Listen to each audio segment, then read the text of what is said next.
ಬೆಂಗಳೂರಿನಲ್ಲಿ ಇರ್ತಕ್ಕಂಥದ್ದು ಹತ್ತತ್ರ 1 ಕೋಟಿ ಜನ, 1 ಕೋಟಿಗಿಂತ ಜಾಸ್ತಿ ಇದ್ದಾರೆ. ಮತದಾರರು 1 ಕೋಟಿ ಅಂತ ಲೆಕ್ಕ ಇಟ್ಕೊಂಡ್ರು. ಮತದಾನ ಮಾತ್ರ ಅರ್ಧದಷ್ಟು ಆಗಿಲ್ಲ. 50 ಲಕ್ಷ ಜನ ಕೂಡ ವೋಟ್ ಮಾಡಿಲ್ಲ. ಸರ್ಕಾರವನ್ನು ಪ್ರಶ್ನೆ ಮಾಡ್ತೀರಾ, ಆದರೆ ಮತದಾನ ಮಾತ್ರ ನೀವು ಮಾಡಲ್ಲ. ಸರ್ಕಾರ ಪ್ರಶ್ನೆ ಮಾಡೋದು ಆ ಕೆಲಸ ಆಗಿಲ್ಲ, ಈ ಕೆಲಸ ಆಗಿಲ್ಲ ಅಂತ. 2019 ಲೋಕಸಭಾ ಚುನಾವಣೆಗಿಂತ ಈ ಬಾರಿ ಮತದಾನ ಬೆಂಗಳೂರಿನಲ್ಲಿ ಕಡಿಮೆ ಆಗಿದೆ.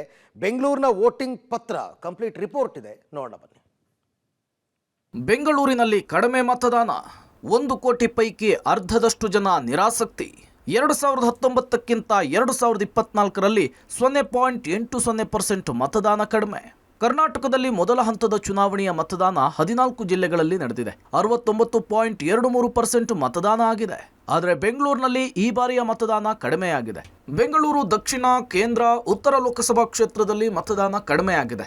1.01 ಕೋಟಿ ಮತದಾರರಿದ್ದು ಮತದಾನ ಮಾತ್ರ ಅರ್ಧದಷ್ಟು ಜನ ಮತದಾನ ಮಾಡಿಯೇ ಇಲ್ಲ. ಸಣ್ಣ ಸಮಸ್ಯೆ ಆದರೂ ಸರ್ಕಾರವನ್ನು ಪ್ರಶ್ನೆ ಮಾಡ್ತಾರೆ, ಆದರೆ ಮತದಾನ ಮಾತ್ರ ಮಾಡಲ್ಲ. ಮತದಾನ ಮಾಡದೇ ಇದ್ದವರು ಬೆಂಗಳೂರಿಗೆ ಬೇಕಾ ಎಂಬ ಪ್ರಶ್ನೆ ಎದ್ದಿದೆ. 2019 ಲೋಕಸಭಾ ಚುನಾವಣೆಗಿಂತ 2024 ಲೋಕಸಭಾ ಚುನಾವಣೆಯಲ್ಲಿ ಬೆಂಗಳೂರಿನಲ್ಲಿ 0.80% ಮತದಾನ ಕಡಿಮೆಯಾಗಿದೆ.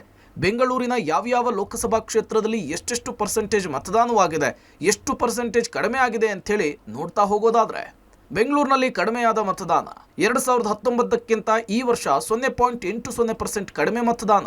ಬೆಂಗಳೂರು ಕೇಂದ್ರ 52.81%, ಬೆಂಗಳೂರು ಉತ್ತರ 54.42%, ಬೆಂಗಳೂರು ದಕ್ಷಿಣ 52.15%.